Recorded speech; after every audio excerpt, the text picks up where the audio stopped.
to shift gears a little bit because since I've been looking at Sonic and Mario for the last couple of years, I would say, too long, you know that.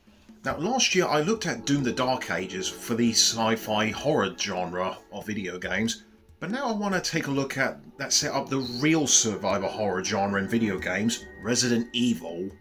Now, I'm actually considering looking at the old Resident Evil games since the series is celebrating its 30th anniversary, but I want to look at the game that came out just about a couple of months ago that I really want to look at, Resident Evil Requiem, or Resident Evil 9, or Resident Evil 9 Requiem, whatever you want to call it.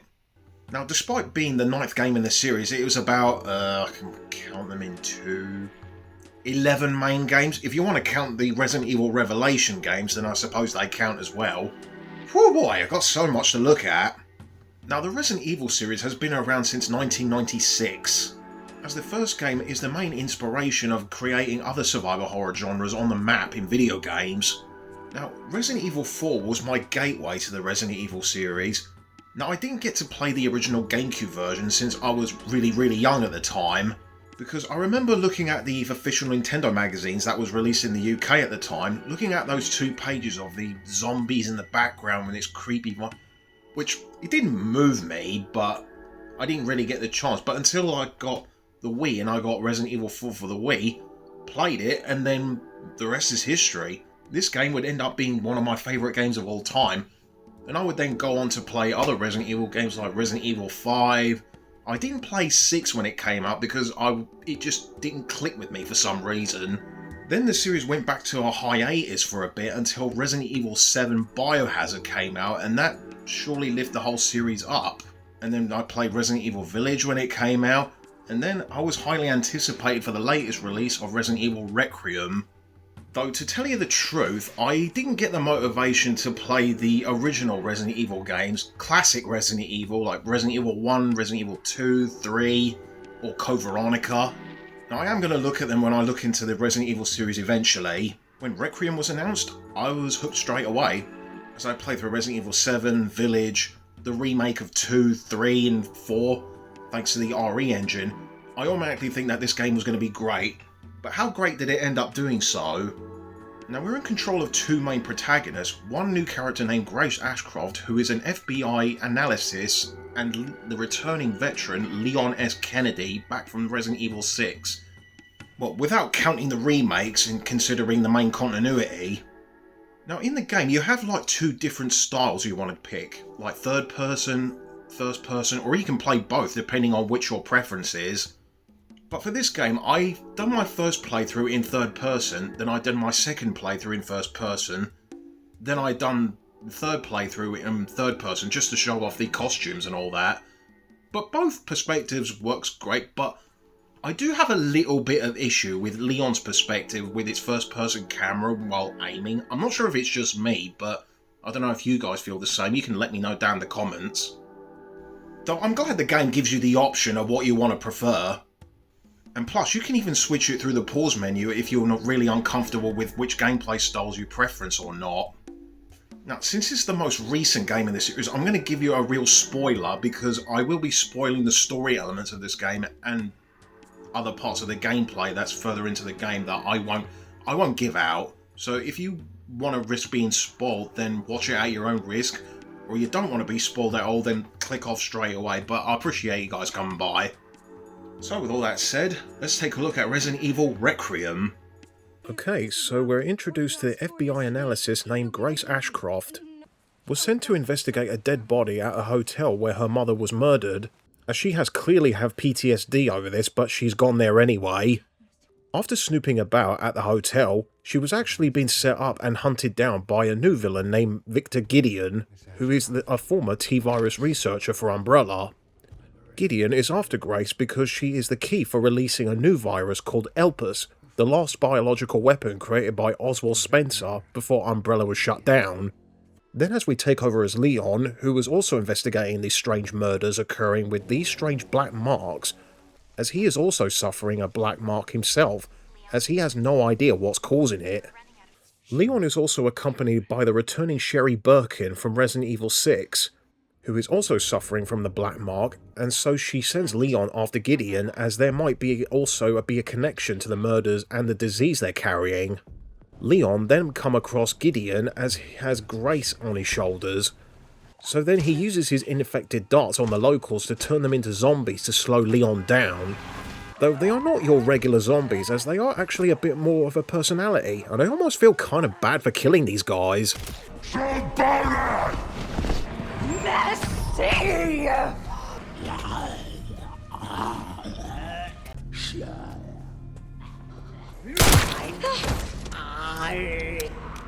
As Leon was giving chase to Gideon, but he gets away. But thanks to Sherry, Gideon is located at the care centre as Grace was also kidnapped there. After escaping from the giant mutated girl, Grace then come across Leon to then save her temporarily, as the two then separated as Leon is then held captive by Gideon. Why are you here? Is it for me?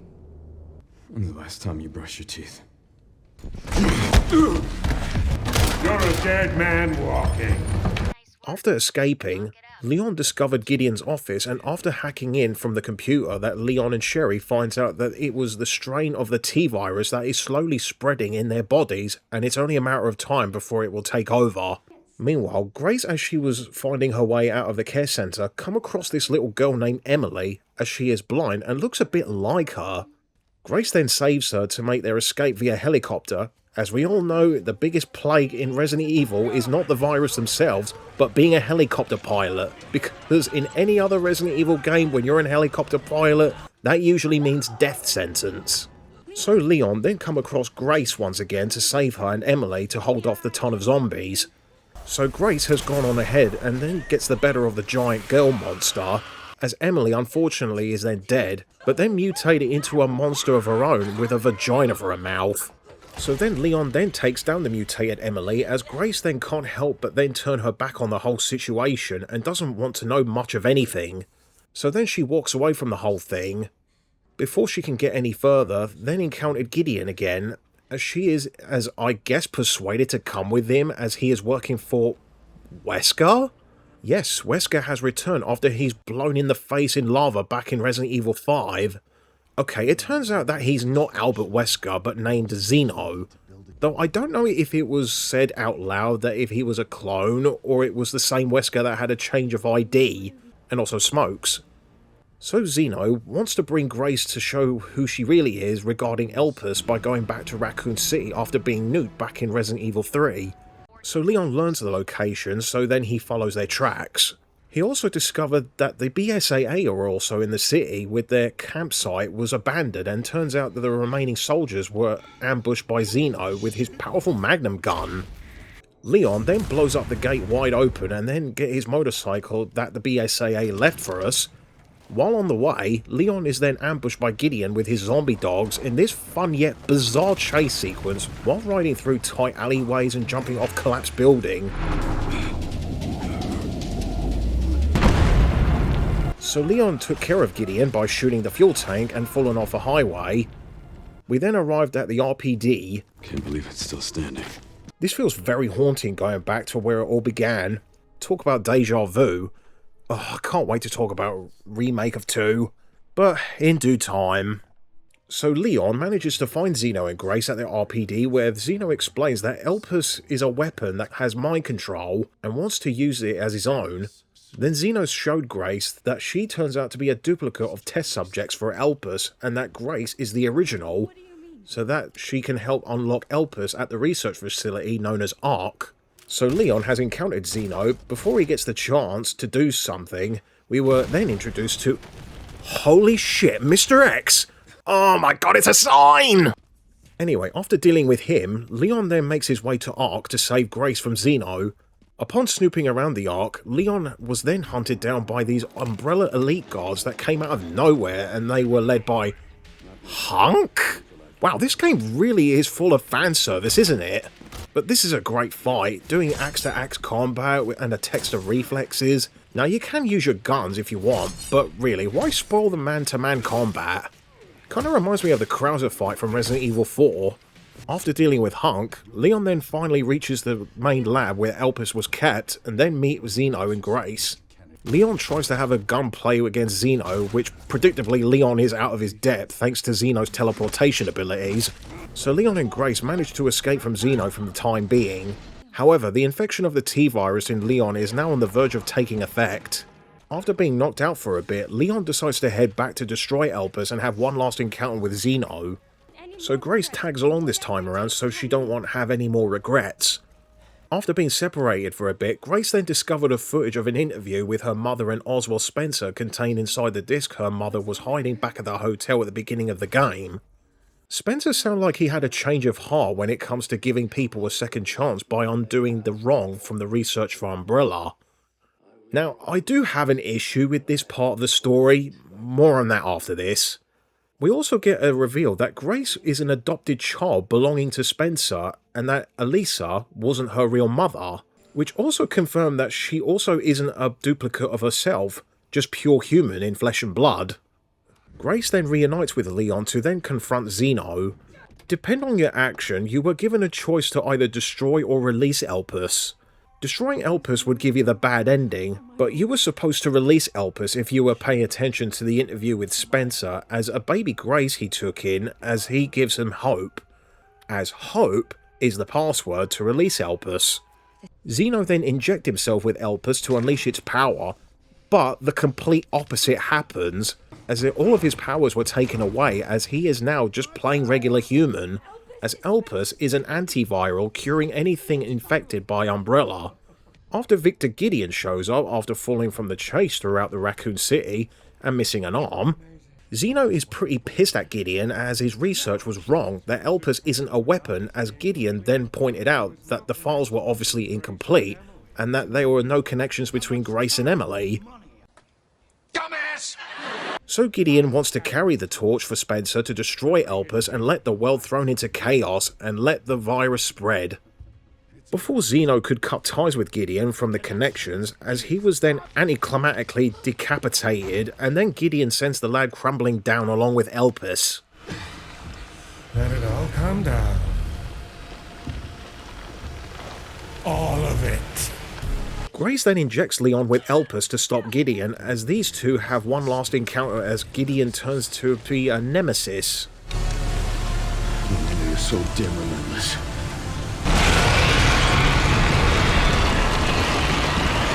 Leon then deals with Gideon in the most badass fashion.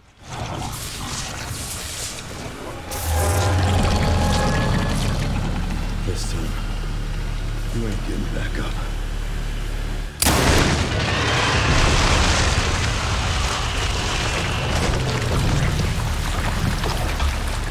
Leon then saves Grace after most of the debris were on top of them as there was no way out.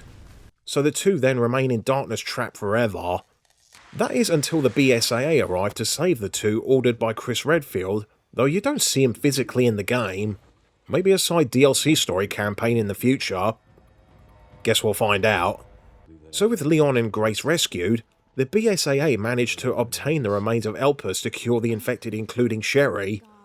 Grace still feels mourn over Emily, but Leon then tells Grace that he didn't hit any of her vitals, that Emily can still be saved. And I find that hard to believe, if you ask me.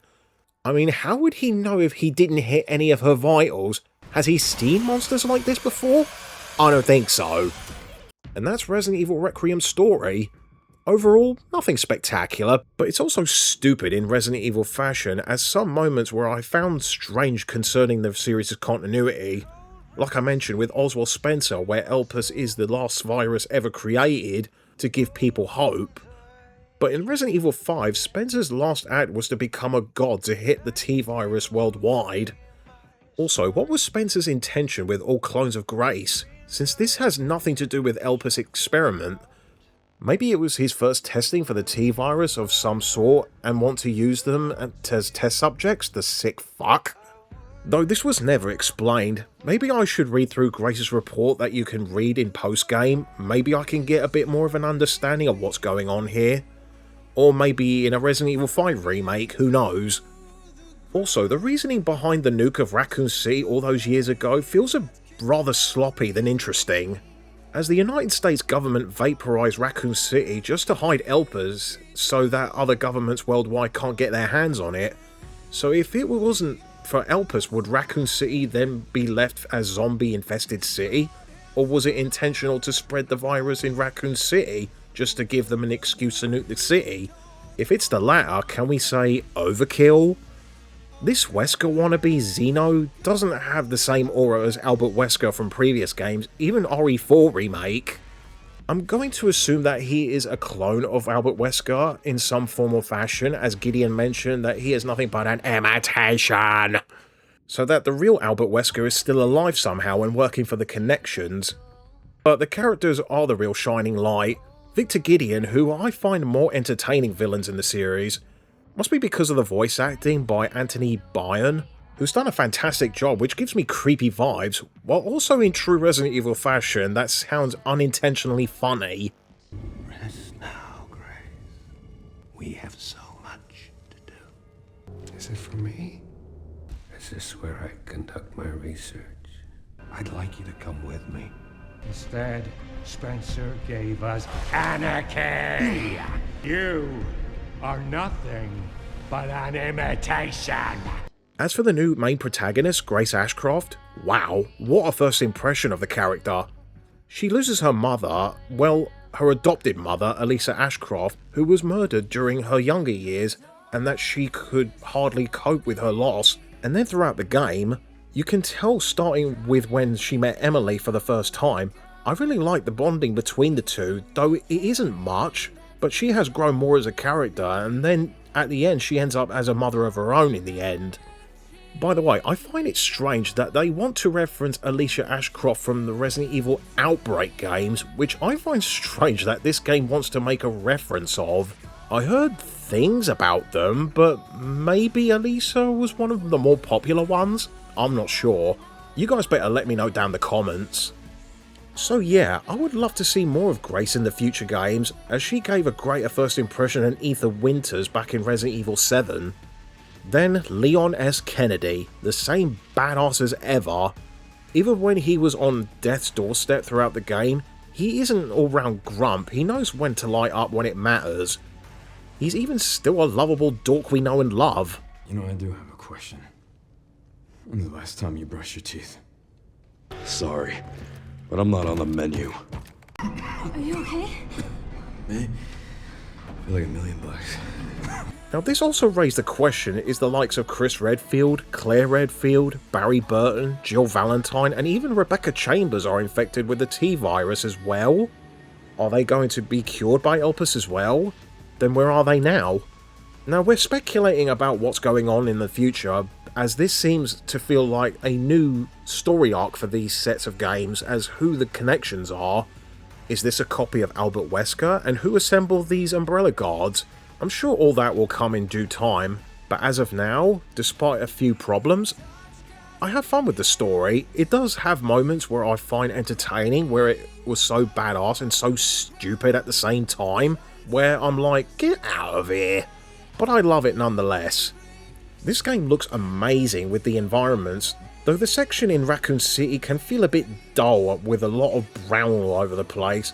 The motion capture with the characters looks so good thanks to the RE engine, and I think this is at its best. Check out the behind the scenes stuff where it was amazing for what they could achieve. I think we're getting to a point where you can actually see famous actors doing roles in these video games, putting movies aside.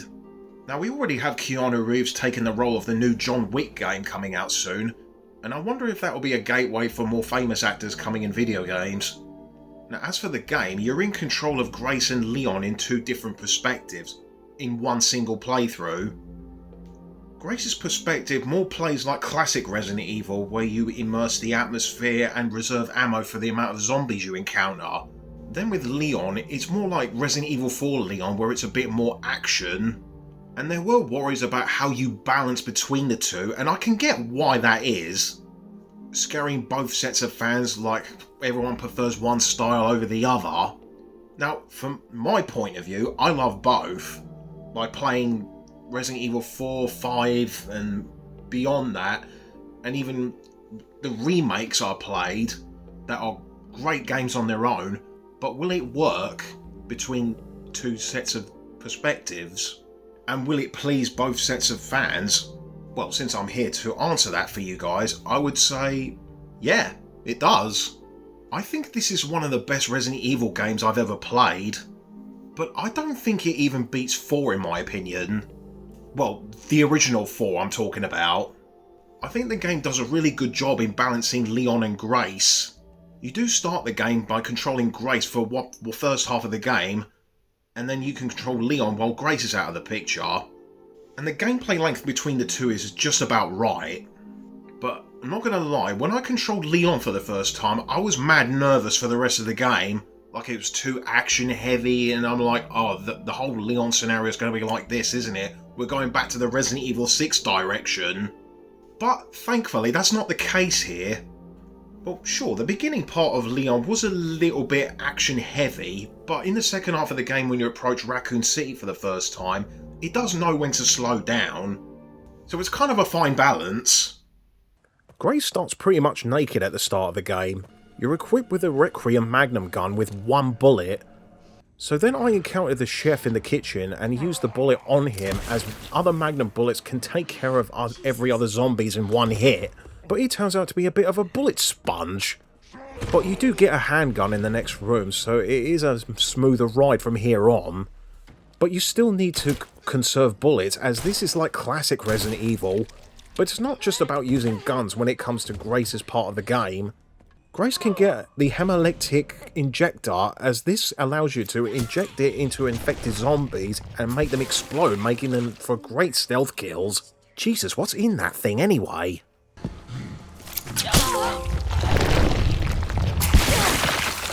Fatality.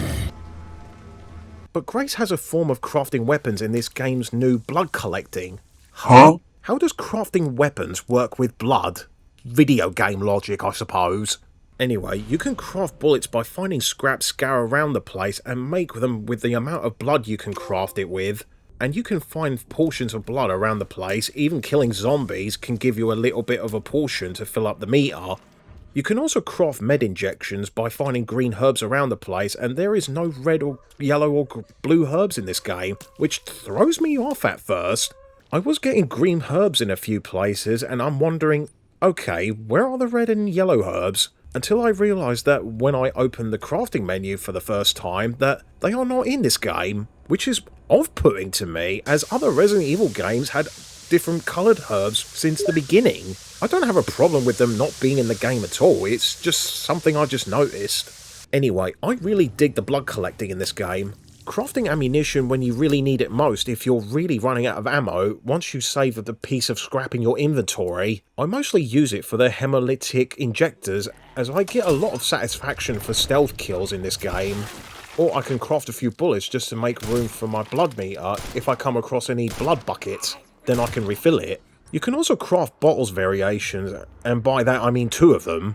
When you collect empty bottles in the area, giving you other ways to deal with threats. One flammable, which is great for the number of zombies, and the acid one, which is great for dealing stuff like liquors. Arseholes. Now, you can only craft these by analysing specimen vials you can also find in the lab and play these mini-games of connecting the dots, which I didn't get at first, but it's not too bad on multiple playthroughs. Once you do that, then you're all good by crafting by any means. Though I was also a bit disappointed about that Grace doesn't get to use other weapons in this game. Now all she gets is the handgun and the Magnum, though given the length of the game, I can understand that. Maybe with the bottles by other means, by defending yourself, would be good enough. You can find upgrades for Grace by expanding her inventory by finding these packs. You can also find these steroids by increasing her health, firepower and steady aim. You come across this room where you can get these displays for upgrades where you can purchase by finding antique coins, by finding them on the sides in areas, and even certain zombies you kill. If you're going to start somewhere, get the blood collector expansion, as it goes from 100 to 150. That way you can make crafting a lot easier. Even if you don't have the space in your inventory, you can always use the stationary item box to put away items that you don't need at the moment, so that helps. Also, there are barely any puzzles in Grace's scenario. Besides a couple of fetch quests by collecting A to solve B, there are a couple of sun, star and moon dials to open up to collect these quartz to get out of the care centre. and open up this call box in order to get the heart of the zombie subject. Though honestly, I'm okay with this. I mean, you don't need a load of puzzles to define a Resident Evil game. What matters is that you're a survivor, so you do what it takes to escape the hellhole you're in, whether it's by gun down zombies in your way, solving puzzles, and fetch quests. So I think Grace's gameplay has the perfect balance overall in my opinion. I was pretty tense up throughout my playthrough of what's around the corner, what zombies are around, and a few nasty surprises it has in store for me. Like this fat ass that just eats anything in the way. Even the giant mutated girl, which is your stalker enemy, and she is one of the most absolutely terrifying thing I have ever encountered in the series. Now, I have faced Mr. X in Resident Evil 2 Remake, the giant baby fetus that chases you in Resident Evil Village, and I have yet to play the original Resident Evil 3 with Nemesis. I think she is right up there as the most terrifying. You first encounter her in when you're first captured in the care centre. Once you've wandered around for a bit to find your way out, you're then introduced to her by eating a corpse and had a look at her pearly whites on you. She is so damn aggressive whenever she starts chasing you, and she fucking hurts when you get caught. The only way you can keep her away is to stay in the lighter room, as she hates bright lights. The mining area being the absolute worst. It's mostly dark and you couldn't see shit even with your handy flashlight. You have to rescue Emily from this prison cell, and you need to collect 3 power generator packs to store power to the place to get the elevator working. Yet here she is patrolling around the place and on the lookout for you. You can power one of these optional rooms to get the power back on to a particular room, so then she chases you down and take the power of the light till she goes away temporarily. I love this section, and I also hated it. It's really tense and scary. I've been doing 3 playthroughs of this game, and even when I get back to this section, I'm still nervous as hell, and I wouldn't even begin to imagine what Insanity Mode has in store for me. Couldn't wait to see her melt like a witch next time.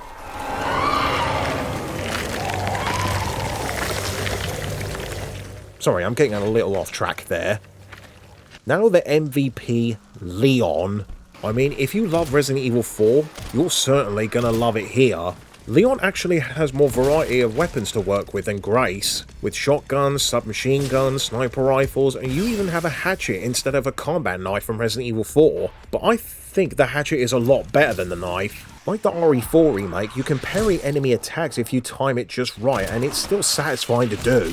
You can also use this as stealth kills to save yourself ammunition, which, like I said on Grace, is so damn satisfying to do when you have to avoid combat like these lickers. Can't see or hear?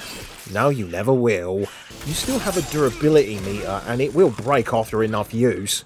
However, you can sharpen the hatchet to refill the meter up again by holding down the buttons, so you can use it again without using the shop to repair it. The shop is also back, but without the personality of the merchant, which is kind of sad actually. You discovered this after investigating the abandoned BSAA campsite when you first arrived at Raccoon City. Chris, are you ripping us off? Come on, man. Anyway, you earn money by grabbing the tactical tracker that can earn you currency by how many zombies you have to kill during combat. Now, I don't mind these too much, but at the same time, I do miss that you can collect money that enemies dropped, or just by sheer curiosity, just by exploring the area. And no, there is no collecting treasure in this game either, which is a shame really, but I can live without. You can buy different weapons, even ammo, that I'm glad was still kept. You can also buy armor upgrades, even tune up your weapons when you need to make your weapons stronger. You still got the attaché case, where you can manage weapons or items you collected, and you can increase the size by buying expansions in the shop whenever you need it. What about everything else? I mean, come on, the combat system never gets old. Still satisfying to try and blow their zombies' head off, and then give them a melee attack when they're stunned, which is great for crowd control. Hell, at the start, you're even given to use the fucking chainsaw to even the playing field, though you do let it go after a couple of swipes. But that doesn't stop you from not using it again. Zombies can also use weapon of the sort, and once they're down, you can use the weapons they drop, and then you can use it against them when they're close to you. Though it's not just your everyday zombies, we're also introduced to blister heads, which are zombies with their liquor heads. They move a bit faster than regular zombies, so they can be a bit harder to hit. I didn't find out until my second playthrough that they have a one-hit kill as they start to pounce on you and then chew up your face, which does add a bit of a fear factor than encountering these guys in a few sections. You can encounter them as soon as you start with Grace. If you don't blow their heads off or inject them, they will turn into a blister head once you revisit an area in a few times. Kind of a callback from Resident Evil 1 Remake with the Crimson Heads. If you don't blow the zombies' head off or burn their corpses lying down on the floor. You also have a very brief encounter with the Umbrella's elite guards, as it feels strange that we are killing normal humans and not zombies. Almost feels like I'm playing a deathmatch in any shoot-em-ups. Then finally, Lickers. The same as they were before, as you can't really make too much noise, so it's never ideal to get engaged in combat with them, and I think the game encourages you to use stealth kills against them, as it's more rewarding for doing so.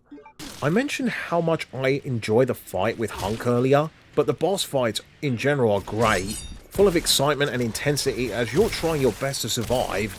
Leon gets most of these, and a bit disappointing that Grace didn't get a couple of her own.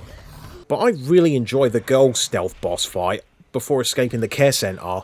You're trying your best not to get caught while powering up the underground factory to light up the place to get rid of her. In fact, let's see her melt again.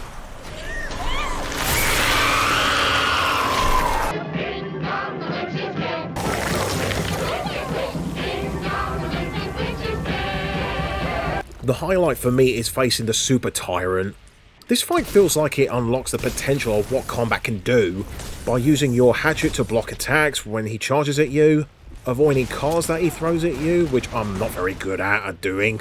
It got pretty intense at points, mainly because of running low on ammunition and healing items, but once you do the final blow, that feels good to tell him to never fuck you up again. But I'm still going to kick your ass again in the original Resident Evil 2 and Remake. In terms of what problems I have with the game, well, it's only minor. First off, I wish that the game were a bit more connected with each characters, like what Resident Evil 2 did with what you do in each character's A and B scenario. What I mean by that is that, as Grace, you take care of as much zombies as you can while Leon is out of the picture, and once you're in control of Leon again by walking around the care centre, you'll notice that the attention to detail that the zombies Grace has faced are no longer there because you killed them as Grace. The biggest example is this fat ass. You can't actually kill him as Grace by injecting him 3 times or by shooting him with the 3 magnum bullets. Then when you're in control of Leon again, you still have to fight him as the boss fight. Now, I don't know if they are twins, but no. I think the developers want you to get used to the mechanics for Leon, but I would have loved that attention to detail to recapture that magic. Just a little food for thought though. I feel that the Raccoon City can be a little bit too spacious for my liking, as it feels a bit like a marathon just to get back to the BSAA camp to save my game or the shop box. Though it is rewarding of where you didn't explore to unlock certain sections for shortcuts, especially finding these BSAA containers. I could have gone without the little Grace clone section, as you have to hide from these possessed little girls who are killing everyone in the orphanage. It was fine the first time, but after multiple playthroughs it gets boring really fast. I guess they was trying to recapture the Sherry section from Resident Evil 2, but this is not as engaging, but it isn't very long either. Again, they're only minor, this game is just a joyride from beginning to end. I did 3 playthroughs for this video. I played the first in third person, then second in first person, and the third for third person just to show off the extra costumes for both characters, which are great. I couldn't begin to tell you how appropriate to wear the RE4 outfit for Leon at the care centre and the RPD uniform in Raccoon City, and especially in the RPD. You know, talk about deja vu. I also like the tux, as it goes well with the final shot to the Nemesis Gideon.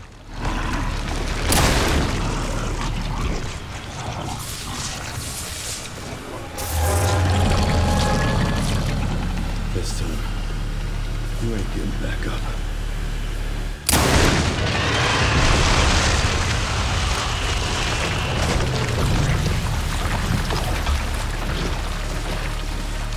And I'm sure some fans of Lady Dimitrescu wouldn't appreciate this as she isn't tall enough, but I do like her glowing eyes effect though. I also like her FBI outfit, as you know she is an FBI agent out on a job. A bloody job. You can also get other items from the main menu by completing challenges this game offers and gain challenge points. I might consider doing a live stream just to complete these challenges. I have yet to find these Mr. Raccoon statues, complete the game without using healing items, complete it without the blood collector, beat the game in under 4 hours, and complete the game in insanity mode. I'm sure it will be a fun time.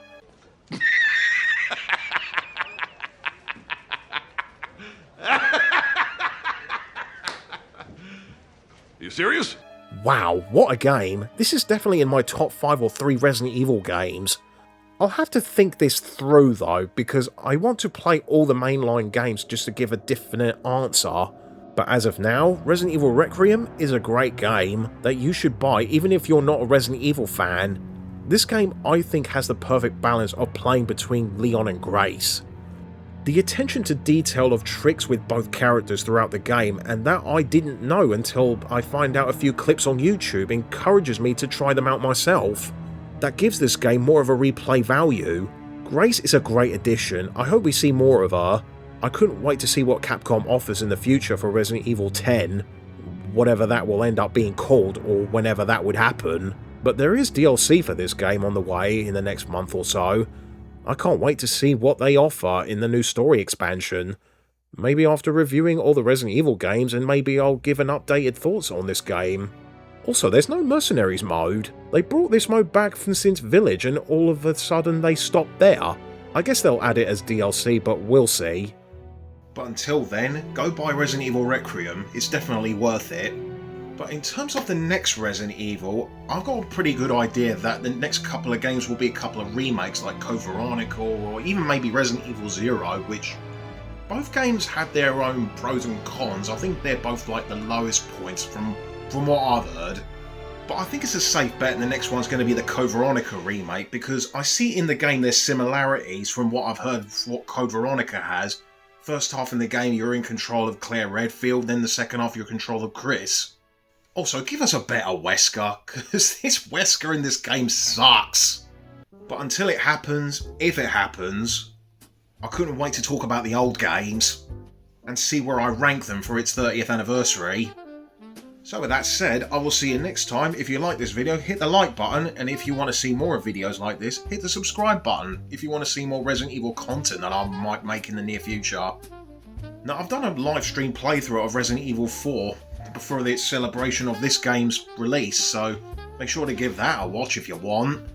And the next live stream playthrough I'm thinking about, maybe I'm thinking about doing the Legend of Zelda Ocarina of Time, because there are rumours spreading about that the Ocarina of Time remake, or yeah, I think it's remake or yeah, it's definitely a remake. But with that said, because I might consider doing a playthrough of that to celebrate that release, if it comes out, or not, give or take.